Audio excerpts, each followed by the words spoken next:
cloud. Do you want to change the gallery view as well? So that I've got you on a double. On a double? Okay, cool. Because you're coming So up. hopefully that will record as a double. Okay, brilliant. Yeah, right. Brilliant. Thank you so much for joining me from Australia. Hello. Hello, hello. So how do you pronounce your surname, Andrew? It's Yo. Yo. Simple what? Yo. Simple Yo, Yo. I like it. Yo. So I decided to reach out to you because I am fascinated by the amount of different projects that you're in. And I reached out to you also under the Phoenix Health Hub. I, as Margarita Bennett, I am a clinical massage therapist and a pre- and postnatal rehabilitational specialist. But with the Phoenix Health Hub, the reason why I've created it is to provide information to the world about loads of different methods of healing or working with your body. And moving away more from the conventional pharmaceutical world. And hence, when I found you, I thought, oh, that sounds really interesting and very different. And hence why I reached out. And I'm very grateful that you have agreed to be interviewed. Where in Australia are you, Andrew? I'm in the south coast of New South Wales in a little town called Ulladulla, and I live in a little peninsula called on Burrell Lake. So it's a tiny little town here of 15,000 people. We're about 3 hours from Sydney, which is where I've lived most of my life. Okay. And yeah, so this is a real big sea change for a city boy, because it's quite interesting. I mean, there's no Prada here and there's no Louis Vuitton, which is quite funny. But I'm loving life, being by the ocean, being by the beach, and you know, and being able to be in nature, especially in this crazy time with this pandemic going on. I'm kind of glad I'm not living in the middle of the city, being cooped up in a little apartment. Yeah, it kind of grounds you, doesn't it? It kind of, you know, I don't know, it allows you to breathe. I live in Brighton near the sea, so it's, I don't know, you're able to breathe a little bit easier than I would say in a city where it's all hemmed in, and also it's closer. There's so many people. That's right. That's right. It's just nice to have the space, you know. It's the first time in all my life that I've been able to have my own garden, my own veggie patch, you know, and really enjoy being outdoors all the time. Yeah. Yeah. So, well, that leads me, because I presume that being outdoors is, as I well know, being outdoors and being in nature is incredibly healing for people.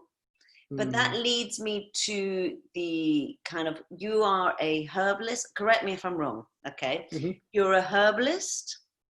You deal in, you've got a background in Chinese herbs, Western herbs. You've got your teapot teas, which you sell. That's but right. They are not the standard teas, as we English would say. They're slightly magical, aren't they?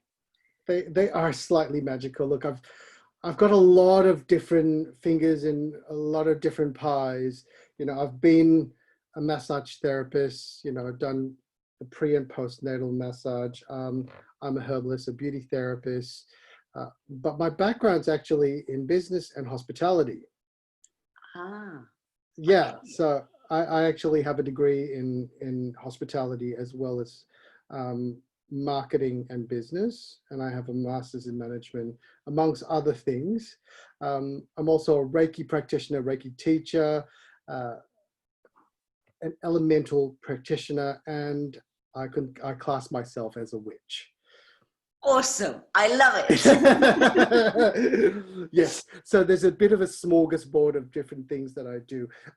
I'm not a traditional Chinese herbalist. Mm-hmm. I am a Western herbalist, but not a traditional Chinese herbalist. But a lot of the things that I do draw upon my lineage. And my great grandfather was a Chinese herbalist. I was going to ask you, how did you learn about, you know, herbs and how herbs heal and things like that? Yeah. So as a young child, we always turned to Chinese medicine, as much as my parents were very much for Western medicine. But if there were anything that we couldn't deal with from the Western front, we would go to a Chinese herbalist.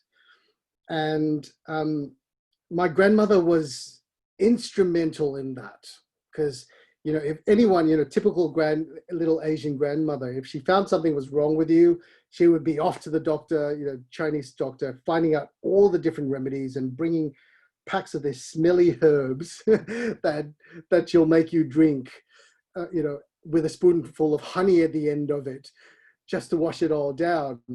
And so, yeah, as I progressed in my life, one of the things that really, really excited me was the holistic industry, the beauty and spa industry. So I worked for Raffles Hotels International for about 5 or 6 years, and I ran their world-class Margarita spa. And after I left the Raffles Hotels, I actually opened up my own holistic day spa in Surrey Hills in Sydney for about 8 years. So we were a specific holistic day spa with massage beauty. We had acupuncturists that specialized in fertility. We had naturopaths that worked with anxiety, hypnotherapists, and a whole smorgasbord of different practitioners. You're fairly converted like me. It's sort of it's and the reason I created the Health Hub was my mother passed away a couple of years ago. And it was in her memory, because similar to your grandmother, it was very much, you had anything, and she didn't have just one line. She didn't do just herbalism. She did herbs, she did acupuncture, she did Reiki, she did, she would find anyone to go and help. And it was always the alternative medicine that really worked. Exactly obviously, right. If you're going to take an antibiotic on something, it's going to heal it. But the repercussions of it are going to be fairly massive onto your body, especially if it's a regular issue. Whereas, I find that alternative medicine really tries to find the nits and crannies of what the problem is with the person. And I presume that as a herbalist, that's something that you've noticed or that you focus on. Definitely. It's all about looking at the root causes of what's going on, because let's face it, if someone is sick, if someone has an ailment, that ailment has been brewing for a long, long time, and whether it's a psychological, whether it's a physical thing, we've had to deal with it. It's patterns and years of patterns that we deal with for all these symptoms to come up. So when we're working with someone for a certain, whether it's an ailment or a mental thing, we have to look at the root causes. And when we do that, we actually find that you get much better results, and people actually stick to it because it becomes part of their lifestyle, and that's what how teapot teas really came about, because I, as a child, loved the ritual of tea.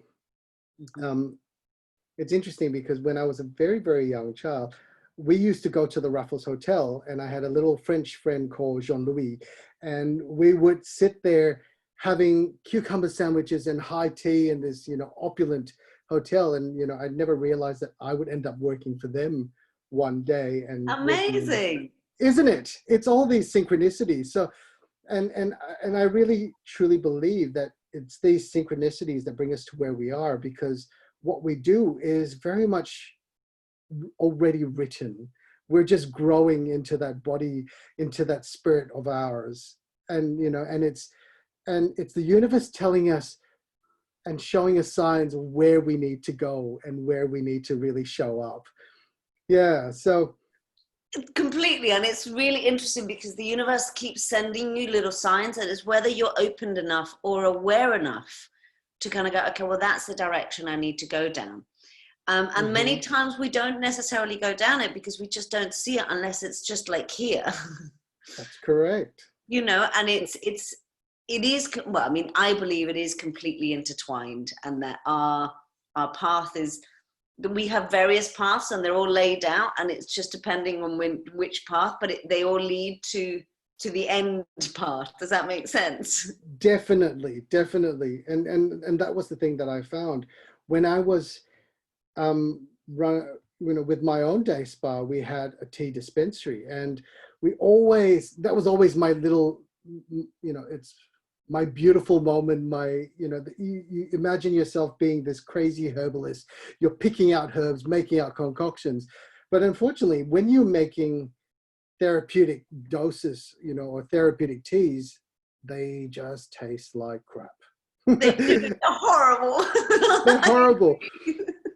Yeah. So when I finally closed my spa down due to end of lease, I went into a venture with a girlfriend of mine, and we opened up a holistic pharmacy. And one of the things that I really wanted to keep going and keep the line going was the tea. So that's how Teapot Teas was born. And within a week, we had 5 different flavors. And by the time the end of 2 weeks, I'd come up with 20 different flavors for different ailments. Yeah. And because I also have a background in hospitality and chefing, flavor and taste was really important in it. And so I brought all my different modalities that I've learned, my vocations that I've learned, and really poured my heart and soul into the teas. So the room that we're in now, this is my office, which is also the blending studio for the tea, is gridded with record keepers. So if you're not familiar with little quartz crystals that have record keepers on its face has little triangles in it. Okay. On the face of the crystal. And we believe that these little record crystals are record keepers to the Akashic records and the crystalline grid that we're in on the earth right now. So it holds a lot of the information that gets channeled into us, so that it will spark off like a talisman. It'll spark off an insight that will help me blend, or whoever is in the studio, to blend those teas. It's also meant to keep the integrity of the blender. Every single one of the flavors that we have, and we've got 42 flavors here, all resonate with a crystal. So we infuse the energy of a crystal into the tea on top of the herbs and its benefits. All the crystals that we have fit on the flower of life. And before the teas leave to a restaurant or to a retail shop, they get a sound bath of crystal bowls as well, so that they'll get. Wow. Yeah. So we've got that sound therapy, that vibrational therapy that goes into each of those teas and allows the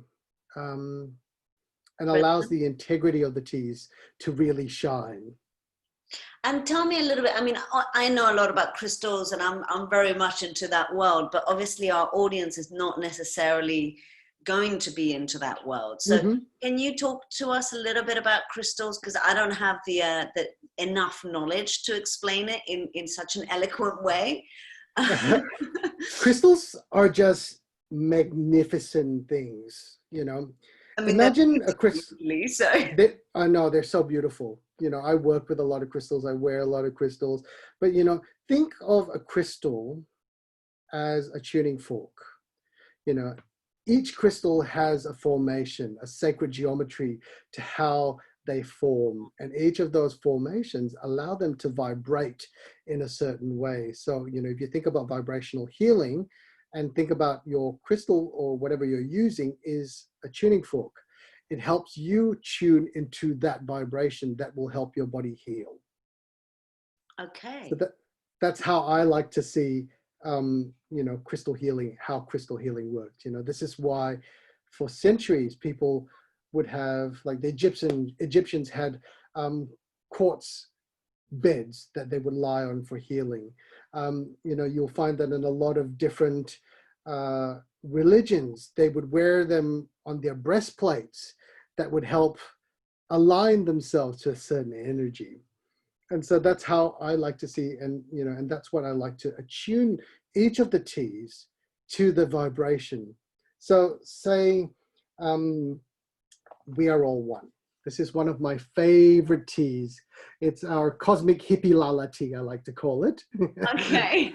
um, most of my teas are done for therapeutic. This one is more of an energetic tea, Okay. and it's I like to call it the cosmic. I mean, a girlfriend said to me, "You need to make a cosmic tea," and I thought, "What the hell is a cosmic tea?" And she said, "You'll know."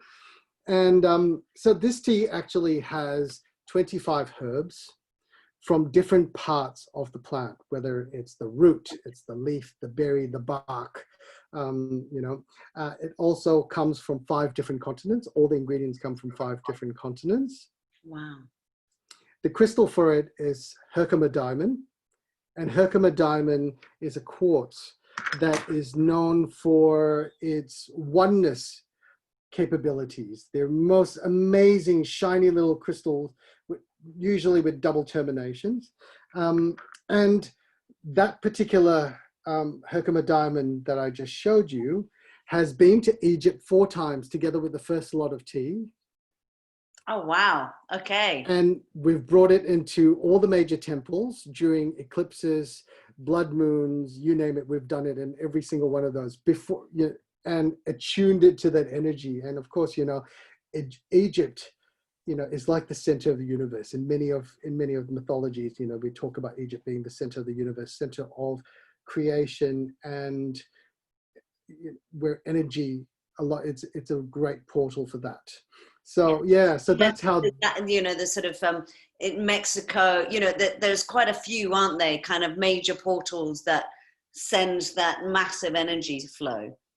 That's correct. And that's how this tea was created. It was created with the idea of being connected to one another, being connected to our environment. It is also the tea that I teach tea leaf reading from, because it's such a pretty tea. I'll pull it out of the bag. But if you can see it, it's the most pretty. Yeah, it's absolutely stunning to work with. Amazing. So you do tea readings. So before we go into the tea reading, I want to ask you just one thing when it comes to the crystals. Where did you learn all this information? Oh, I think it's just been a fascination. Through the years, huh?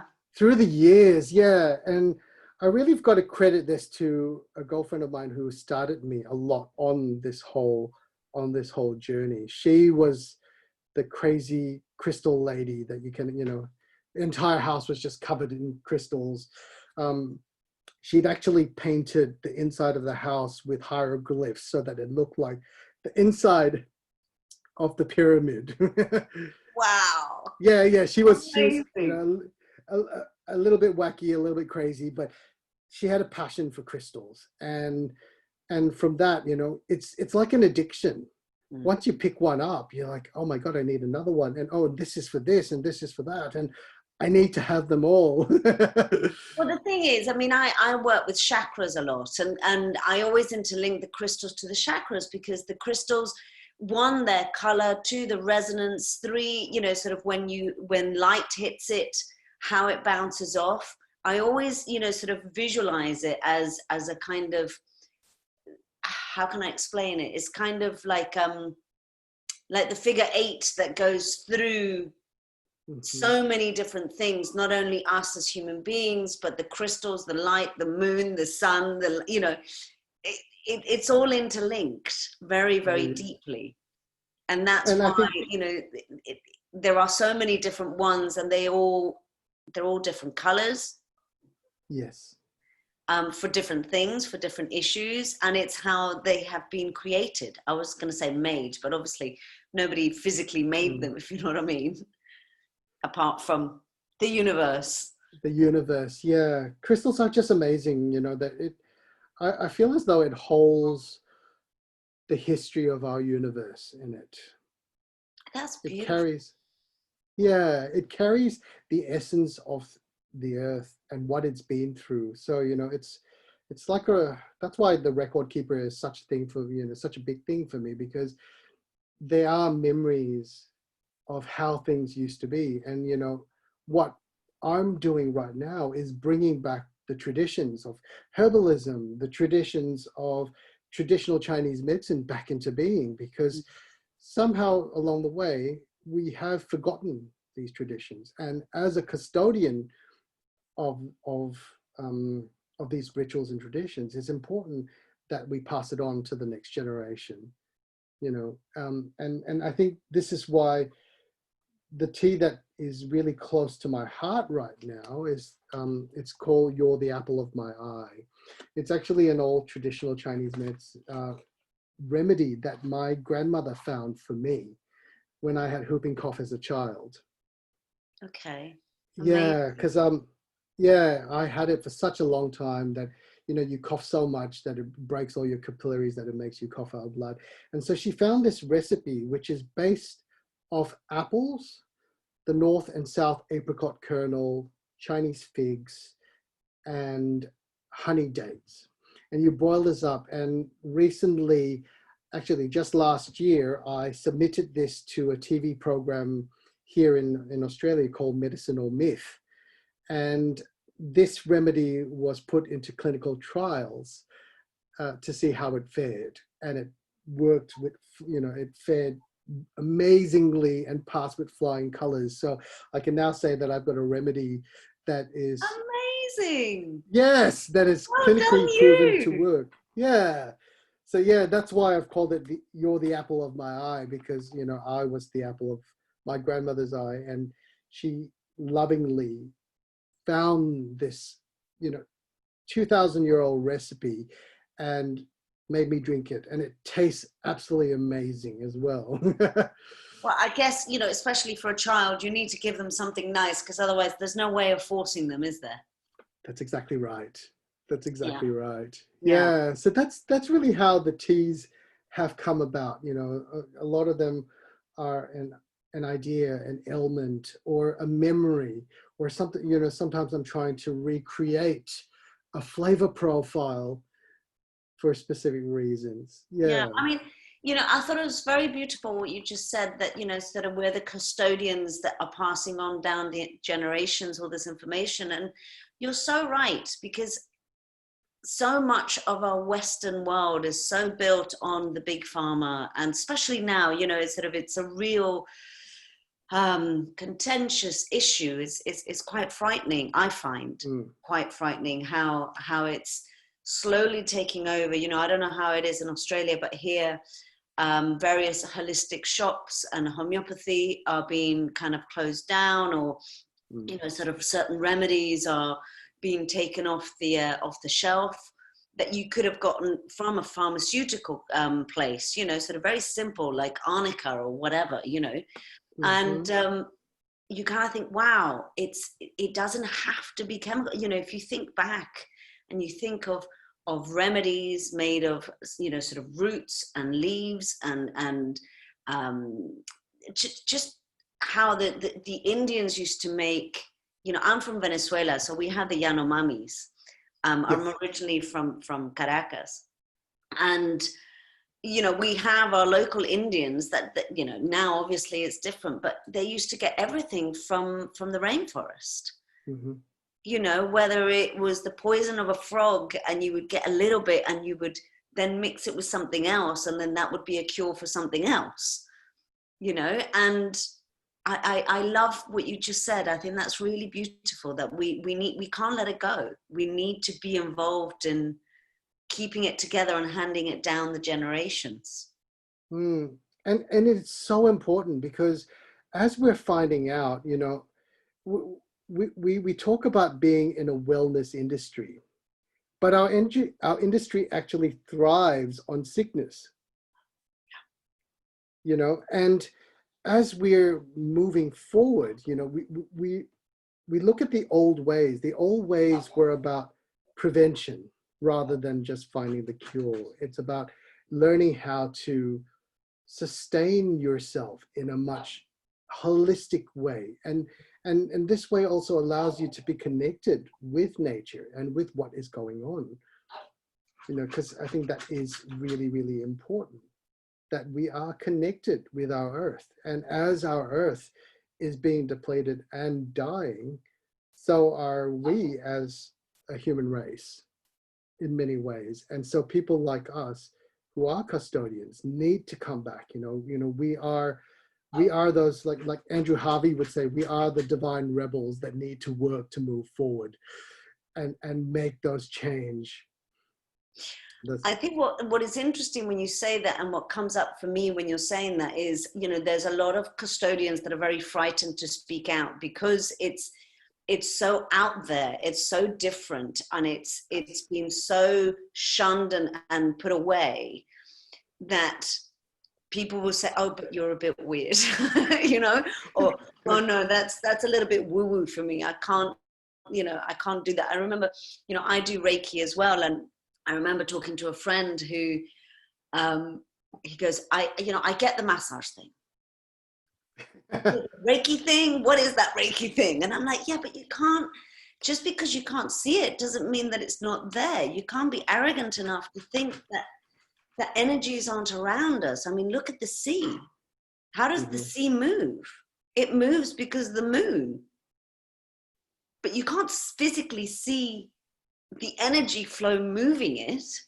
Yeah. And that's what I find really personally quite challenging is the dealing with the mentality of people that are not into what I would consider the woo-woo side of life. Yeah, and sometimes you can only lead a horse to water. Yeah. And that's all you can do. And sometimes it's not about trying to convert someone, or because that's one thing I hate the most, having something shoved down my throat and say, take this as the gospel. I like to be able to see and feel, and sometimes what we're here to do is just spark an interest, spark the curiosity, get the cogs turning. And if they don't want to believe it, that's fine, that is their prerogative. But we have been here, witches have been here for thousands of years. They are the original doctors, herbalists. Yes. That's what people used to go to have remedies, to do whatever you can imagine. The druids did that, the witches did that, the shamans did that. And this is us really paying homage to all of these people and bringing back these traditions. Absolutely. But I think, with the witch hunting past,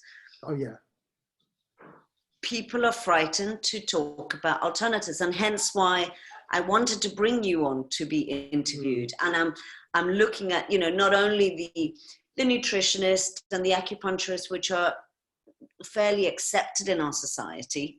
And I wanted to bring in people that are very alternative and people that actually do things that confuse people, because in reality, let's spark that up and see what happens. Yeah. So let's talk about your tea reading. How does that work? I do a very different version of tea reading, because your traditional tea leaf reading is done with either black tea or green, usually black tea, and you look for patterns and images in there. With mine, because of my background as a herbalist, I've actually brought herb lore into it.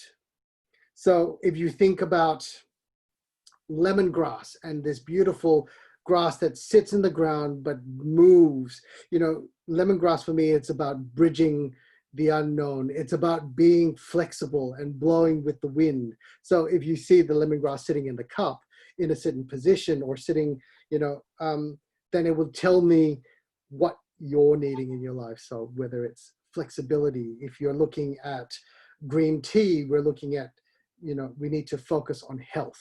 If we're looking at fennel, because if you look at fennel seeds, it actually looks like a little stomach, and for me, that's about the gut. And fennel actually is one of the remedies you use to soothe your gut. So, this might tell me that there is a gut issue, or you need to look at trusting your gut instinct. Okay, so you have all of these different herbs in your herbal reading. So depending on which bit of the teacup you're looking at, it will tell you which area you're looking at. That's correct. That's Amazing. correct. And also, the traditional tea leaf reading, you would look. So this is my own deck of oracle cards that I've uh, published and illustrated myself. They would have different meanings. So like the lady, a man, or the child. So you'd actually look for little images like that in your teacup, or the sun. So, the sun talks about illumination. It talks about happiness. It talks about, the day, things that are happening during the day, how to be expansive. And so these are the things that you would traditionally look for, these little symbols in the teacup. And I've actually added the extra layer of the herb lore into it, because it just makes the reading so much more interesting when you think of properties like you would with crystals, or so that's what I've done. And that's why I have the deck of cards as well, because this corresponds to the 42 different flavors, together with the crystal as well as the tasseomancy symbols in it. Amazing. So you've created this whole little package That's right. that you can look at all of it in one go. That's incredible, Andrew. I love Yeah. it. I think that's brilliant. And for And example, what type of person would come to you to do this kind of thing? As in, would it be because they're suffering from IBS? Would it be because they are emotionally lost? Would it be, sort of, if you were looking at the people that are watching you who may have never heard of tea leaves, crystals, alternative medicine, what would you say to those people? Sort of. what would you? That's an interesting one. Well, once upon a time, it was always about the consults, people coming in with specific ailments. Mm-hmm. Now I'm working more on an energetic level and looking to find patterns and behaviors to how they've come into being. And one of the things that I've had to work on myself has been authenticity and acceptance.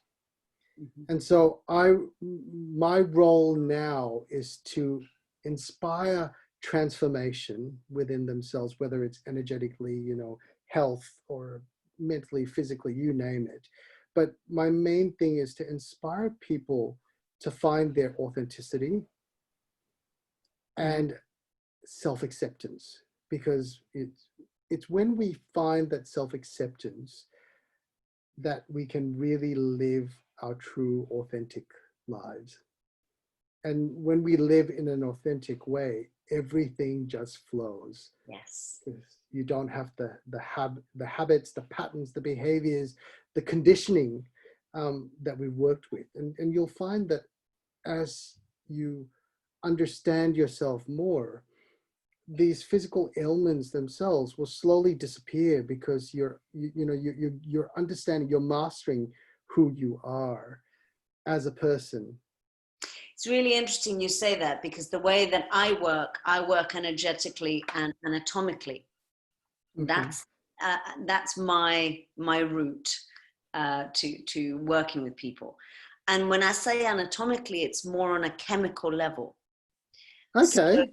many people say to me, how did you, my shoulder hurts, what's going on? And I will ask questions as to not only what they've done physically, because it could have been an impact of an injury, but it could have been an injury that they had when they were 4 and they're 52. Okay, so it's become a kind of blockage in that area. And then for me, I always say to people, sort of envision that you're just a very complex cucumber, because all we are is water and chemicals. Mm-hmm. And when we're looking at water and chemicals in the physical vessel, every time you have a reaction, every time you have a feeling, every time you breathe, you eat, you do something, you are changing the chemical reaction of your body, of the actual vessel. And if you have too much adrenaline or too much cortisol because you're a super stressed person or you're a really angry person, that's going to impact a specific area of your body.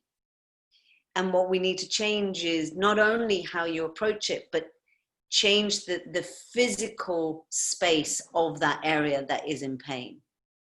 And as you say, if you suddenly learn to be whole and learn to flow, then the chemicals will flow naturally.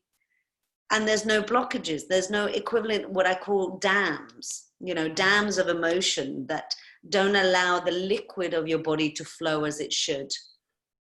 And suddenly Yes. when you let it flow as it should, it just goes and everything just moves. Yes. So it's a lovely way to see how we work in a similar but separate way, if you understand what I mean. Different. Well, at the end of the day, all of us have a very, very similar goal, whether it's a physical or a mental thing, and I see that changing in my work as well. So where once upon a time, I did more hands-on healing, like the massage, I had my own modality called holographic core healing, which is very, very similar to yours.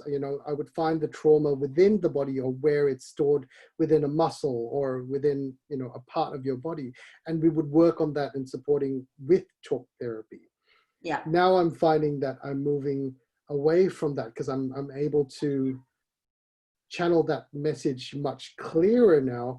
I can work from it looking at the patterns and the astrology and, the working with the cycles of the body and understanding how that works. So, whether it's an age group where a trauma had occurred and, someone chose to believe this belief system and has carried with it their entire lives. And that becomes a pattern, a habit. And, and that's what we're here to do. We're here to recognize it, like your whole mindfulness, your Vipassana meditations, all of that. It's about understanding where it is, acknowledging that it's there, and then allowing that to be released. Yeah. So that we can actually clear that. And you don't need to release it. Let's say if it's a trauma with a specific person or a specific pattern because of a dynamic of relationship, you don't have to release it with that dynamic or relationship. You can release it yourself. That's exactly right. But it's learning and having the tools to be able to release it without having to say, okay, you need to sit down with that person and have that conversation, because it's not going to work, because that person that you're having the conversation with is not in the same energy plane as you. Yes. And a lot of times, the stuff that you hear from that person, that issue that you have with that person, you've chosen to take that on. It might not have meant it, but you chose to carry that and live it. Yeah. And I know that from my personal background, because, I've had a really interesting relationship with my father. He being a very traditional Asian man and me being a very flamboyant gay man, that has always been, and it's interesting because my dad has always worked in hospitality in his entire life with gay people all the time, but he found it very hard to accept me.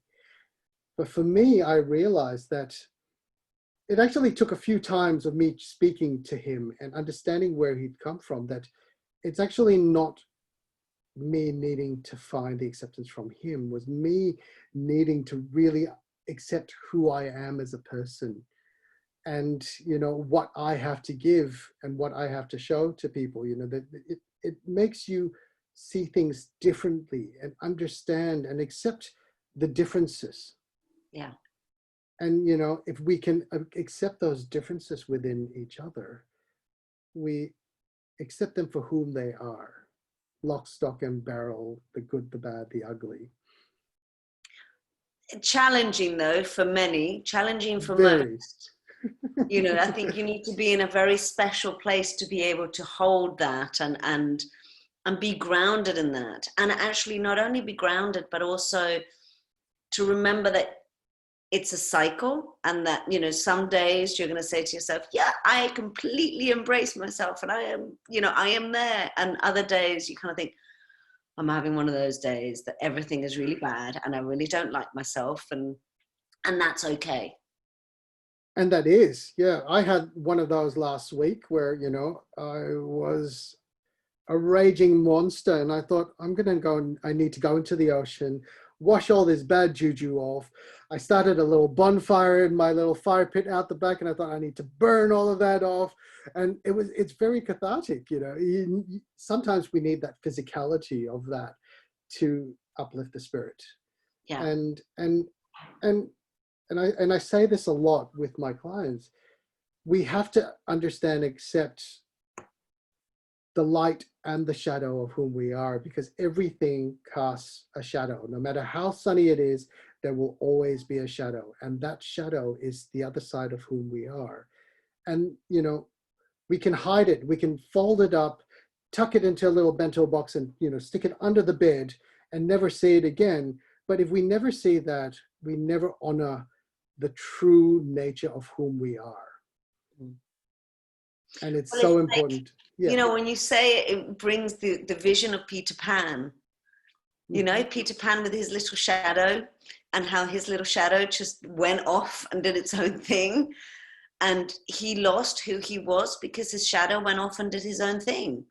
And the only way that he became whole was when he sewed the shadow to his shoe. Do you remember? That's right. I'm going to use that analogy. I love that. But it's, you know, it is true. And it's sad because I wonder whether it's because society says that we need to be in a certain way, in a certain method. Again, you know, sort of, we shun what we don't understand. We shun what we have difficulty with. And in reality, if we were to embrace both, you know, sort of in the medical industry, if we were to embrace both, from alternative medicine to, you know, sort of chemistry medicine, and actually say, right, both can work together. God, could you imagine what world and planet we would be on? It'd be amazing. And I think this is why the mindfulness movement is so important. It's not just being mindful about what's beautiful out there, because let's face it, the world is not, you know, unicorn fart and unicorn poop, because it's not that way. Yeah. People do have sorrows, people do get sick, and it's all part of our learning. So the more we accept, you know, the shadow of whom we are, you know, that, you know, I may be an angry person, but I accept that that is part of who I am. And you learn to work and balance in this world of duality. Yeah, no, absolutely. Absolutely. Oh, I love talking to you. I know, we could talk for hours. I wish you were here. I wish we could just have a chat, a proper cup of tea. So, tell me a little bit about your alchemy. I mean, I presume that it's all in this, because you've got 3 sides. Well, you've got more than 3 sides to you, but the main things that we've been looking at is your teapot teas, the alchemy, the tea reading, and what else am I missing? And the spiritual co-op. Aha. So so the teapot teas is, you know, its own separate entity. You know, I wholesale, I distribute, I do all of that. And then there is the I am Andrew Yo, which is the elemental alchemist. So I work on a very elemental basis. I make talismans, I make ritual tools. This is also where I do a lot of speaking engagements, and, you know, people will bring me in to talk about certain spiritual topics or about teas. And that is the alchemist side of me. So, you know, this is one of them that I have here. This is one of my favorite tools that I've created. It's of goat horn and red gum. It's actually a rattle. And I call it the Death Walker, because it was made for a death doula, so that she can bring people over to the other side and come back again. So, you know, this is the other part of what I do, is I make the ritual tools, whether they're athames, ritual blades, you know, rattles, talismans like the one I'm wearing. These are the few different things that I do and that is also the readings and the teaching side of what I do. So if you had somebody who was interested and needed a clearing tool, or, you know, whatever it may be, they could give you a call and say, you know, I need this, can you make this for me? Correct. Amazing. That's exactly right. Yeah, so I do anything from athames, which are ritual blades, to talismans, and I love, you know, talisman and amulets, because talismans kind of hold all the power in there, and it reminds you, like that tuning fork like I was telling you, it allows you to tap into it. So like the one I'm wearing today is a double pink damburite, and damburite is all about connecting with the divine as well. With the pink, it's about connecting with your heart and softness, and looking at the what you call the formation of it. It's kind of straight and long, and it's like a beautiful channel that helps you attune to that energy, or whether it's Reiki or whatever you want to tune to. So yeah, I love working with these ritual tools, because this again brings back past lives, things that we have worked with, shamans, witches, you name it. They have brought these tools, and and I'm bringing these rituals back into the modern 21st century, and so that we can Amazing. work. I love it. I had no idea that you did this bit. This is brilliant. Awesome. Yeah, I presume, and I mean, as a massage therapist, I have many colleagues that always say to me, how do you stop absorbing energies? Because we really do, many times when I'm working with somebody, you suddenly get this wave of feeling, or you finish and you're absolutely floored. And you realize that that's not because of you, that's because of what you were working on, as in the energies that you were receiving or moving. And I presume that you can create beautiful talismans to protect and things like that, or stop. That's correct. So I think an amulet, technical terms, an amulet is used to protect. A talisman is used to focus your intention. So, you can actually do that as well. So with a lot of my talismans, I love to put a little bit of shungite in it. And shungite is great for, EMF frequencies. It's a great protector.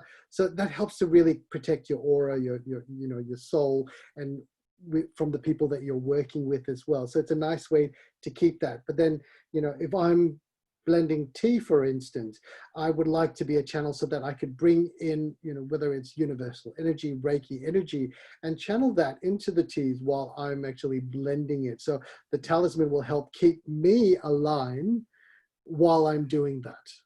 Yeah. And it could be for different specific purposes. So each of the talisman that I make usually has a name, a purpose, and the properties of the crystals will all be brought into making one of these objects. Beautiful. Amazing. Amazing. I love it. And give me the last thing that you do. So the last thing that we do is the spiritual co-op. Now this kind of just happened. My partner decided that I needed to work on my SEO, the horrible work stuff with the World Wide Web. And he thought, I'm going to start a website and we can practice on that one. And that one became a business on its own. And so the spiritual co-op is really a group of people. So it started as a hope and a wish for people to be able, like us, who work on a one-to-one basis and never get to have a sounding board, for all these different practitioners to come together, to market themselves together, to help each other in this quite solitary journey of ours, so that we can find our tribe, find our community, and really to bounce ideas and be accountable. Because a lot of times we do things and we're not accountable for it because we work for ourselves, and we'll get done when it'll get done on our time. And as much as that is brilliant, a lot of people in our industry never get anything done because we're either in with the fairies, or we're trying to please everyone, that we forget what our cause and our vision and mission really is all about. And so it started with making the website, and all of a sudden I started calling up all my friends, go, look, I'm starting this, would you like to be a part of it? And from that we launched a directory, a practitioner directory. And with COVID hitting, we decided that we needed an avenue so that we can actually promote our businesses. And so we, on every weekend of the month, we have a virtual market. Whether, yeah, so it allows practitioners like us to promote ourselves as businesses, to promote the things that we create and make, and bring it out to the world. So, international, or is it just in Australia? At the moment, it is very much an Australian national thing. And we are opening this up internationally, slowly, bit by bit. But so, yes, we are inviting people to be part of this tribe, to be part of this community, so that they can all share their expertise. Because, like the whole light and shadow things, there are things that I'm really good at, but there's also things that I'm absolutely horrible at. And sometimes you just need to realize what you need to outsource and where you need to ask for help. And also, you can't be everything for everybody, sort of. As much as you like to. There is so much energy and beautiful people out there that have amazing skills, such as yourself, that, sort of, we need to let it out there. We need to let it be known that all these amazing, magical people are out there that can help you. And they can help you in so many different ways. It could be, sort of, whether it's Reiki, whether it's creating talismans and crystals, whether it's just having a chat and saying, I'm really struggling with life. It's learning that you don't need to struggle on your own. That's right. I think, especially right now, it is so vital for people and the audience watching this to understand that they're not alone, that they don't have to suffer in pain alone, that, sometimes just being heard and just being said, I'm in pain, and somebody really hearing that is a great healer. It's an amazing healer. That's exactly so can I be part of your group? I'd love to join. Yes, you can. Yes. And I would love to interview you and find out your story as well on my channel. That would be great. I'd be delighted to be interviewed by you, and we can do a swap. But wonderful. Yeah, I mean, I'm so pleased, and I'm so blessed that I have found you. It's funny. I randomly, you entered my life very randomly. I was in a quite a difficult, challenging place at the beginning of COVID, and I was watching, how you suddenly, I don't know how it happens, but you end up watching YouTube videos or live videos. Yes. And you don't know how you get into it through Facebook. And I watched one guy and I was like, okay, you're just a bit too scary, and I'm going to move from you. And then you appeared into your, the live thing that you do. I think it's this, the Tuesday Teapot thing.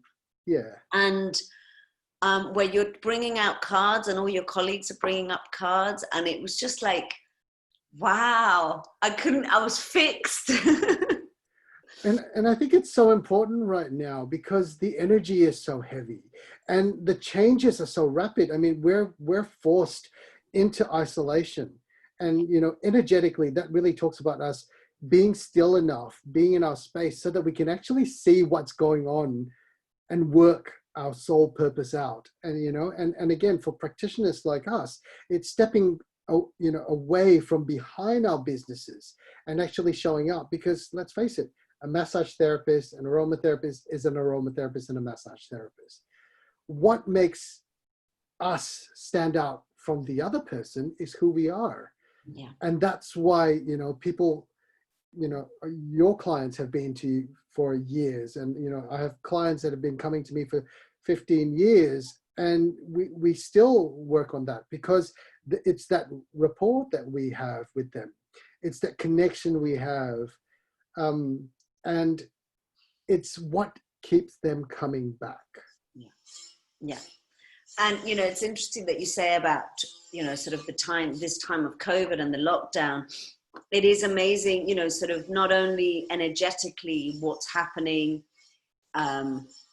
worldwide, but how we are absorbing that and how it's causing challenges with people, not only with, for example, with myself, but, clients, people I know, friends, how it's this massive mirror was put right in front of you, and it's like, okay, you need to sit and stare at yourself for a little while and try and work out where it is that you want to be, what it is that you want to become. You know, are you happy? Are you truly happy with your life? And I don't mean happy as in, you know, contentment, solid, deep contentment. And if you're not, then you've got to change it. And so many people I know are going through this labor, you know, this trajectory change. When I think about it, I think of crystals. And I think, you know, the challenges that crystal have to really climb out, you know, it's not this beautiful, very simple, you know, sprouting. It's hard, it's hot, it's difficult, it's challenging, it's painful. But then the end result is beautiful. That's you know, that's what I have found with COVID is coming out a lot with people. And it's learning to manage that heaviness.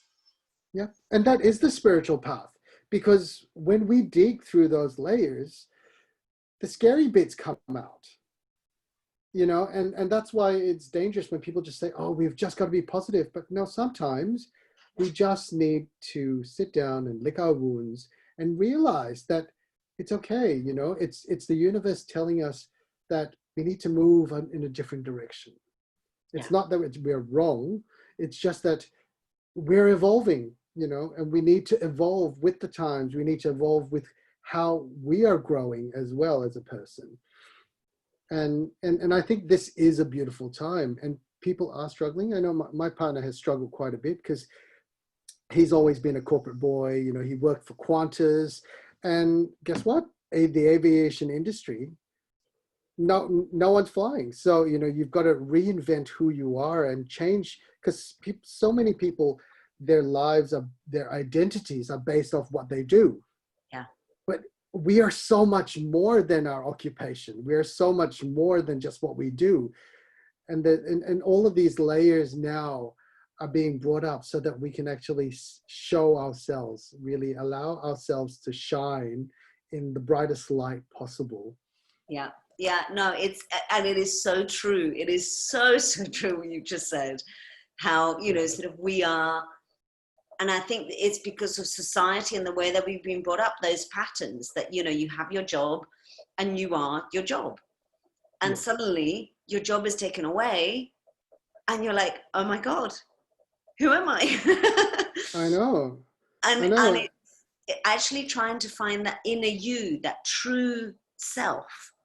And once you find that true self, then you can step forward and say, okay, yeah, I am the aviation guy, and potentially I could go back to that, but maybe I don't want to go back to that. Maybe I want to do something completely different. Correct. And it's having the courage to say, okay, I'm stepping into that unknown, and I'm stepping into that abyss, and I have faith that the universe has got my back. And that is really challenging, really, really challenging to so many people. It's, you know, I get goosebumps talking about it. I know, I'm getting the same as well. You know, I have so many people that come to mind that I just think, just step into it and have that inner belief that is the right time for you to just go, yep, I'm here. And I have no idea where this abyss is going to take me. I have no idea. And I don't know how I'm going to make my money, and I don't know how it's going to work, but I know it's going to be okay because the universe has got me. And it's that trust. I think everything that we do is based on that trust. And once we learn to trust that we can keep ourselves safe, things change, doors open, you know, but we need to realize that. And trust is such a hard thing, because we're told from the minute we're born, religion tells you do not trust. You know, the devil will tempt you with the apple. You know, people, do not talk to strangers, do not do this, do not do that. So we are conditioned not to trust in others, and we're conditioned not to trust in ourselves. And so, you know, this is a habit that we need to break, and we need to come back and realize that we can take care of ourselves. We can trust in the intuition. But you and know what? It's really coming in. interesting what you're saying, because if you consider COVID, we have had months and months and months of fear, and months and months and months of don't trust, don't touch this, don't go out, don't do this, don't breathe, don't exhale, don't cough, you know. And it's suddenly this trust is really highlighted, that it's being taken away from us, and we've got to step into it and say, okay, yeah, I get what's happening, I may believe it, may not, I might have trust issues, but I need to take the step forward that this isn't about it. It's kind of, we're missing the point, guys. This isn't about COVID. This isn't about the pandemic. This isn't about what's happening right now. This is about trusting the bigger picture. It's about trusting that huge stepping forward and saying, I have no idea what's going to happen. I have no idea if my business is going to survive. I have no idea what's going to happen tomorrow. But I trust that I am in the right place at the right time. And that's it. Exactly right. That's it. That's it. exactly right. Yeah. So, and that is such a big thing, isn't it? I mean, we can talk about trust for 100 years, and you know, there will be layers and nuances of that we will work through. And even now, you know, as people who are spiritual and are working on ourselves, those layers are coming out to show itself. Yeah. And we just need to realize that nothing, well, not nothing, but everything is just the way it's meant to be. Oh, tell me about it. It's I've had about 2 years of having that, you know, card come up, where I've sat down and I'm like, I don't get it. You know, this is really challenging. This is happening. That's happening. And I've just sat and really grounded myself and said, okay, you know, I give myself to you. This is me. These are my hands, and just put me in the right place, because I haven't got a clue what's going on. That's right. And it's truly believing in it. Andrew, thank you so much for chatting with me. I could literally chat all day. Yes, but I'm sure aware that it's the end of your day, the beginning of mine.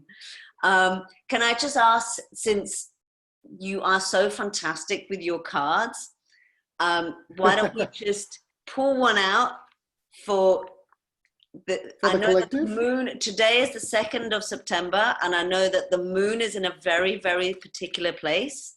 It's in the Pisces. So let's see what the moon and the cards bring today for everybody. I think it'd be quite exciting. Oh, I love it. This is one of my favorite cards. It's called Lemon Tart with a Heart. This is the first tea I ever designed. And lemon tart with a heart resonates with citrine. Citrine is the merchant stone. It's also one of the crystals that you never have to cleanse and recharge, because it always renews itself. It's also the merchant stone. So it's telling people like us that we are here, we are okay. The symbol for it is the 4-leaf clover, and that is the symbol of good luck. And so in the short period time that we have right now, we just know that we need to know that everything is going the way it needs to go. There you go. Look at that. And luck is on our side as long as we work from the heart and allow ourselves to be the best versions of who we are. Beautiful. Absolutely beautiful. Thank you so much. Now I'm going to close the recording, and then you and I will have a quick chat. Thank you so much for having me on. It's been an absolute, it's been a lot of fun, especially because we've actually never met before. I know. And we've never spoken before. So I know. Yeah. It feels like I've known you all my life. I know, and this is the soul family, isn't it? It is. It That's is. right. So just before we go though, if somebody wanted to reach out to you, if somebody wanted to get a talisman, if somebody wanted to, you know, whatever, all the wonderful things that you do, how can they get hold of you?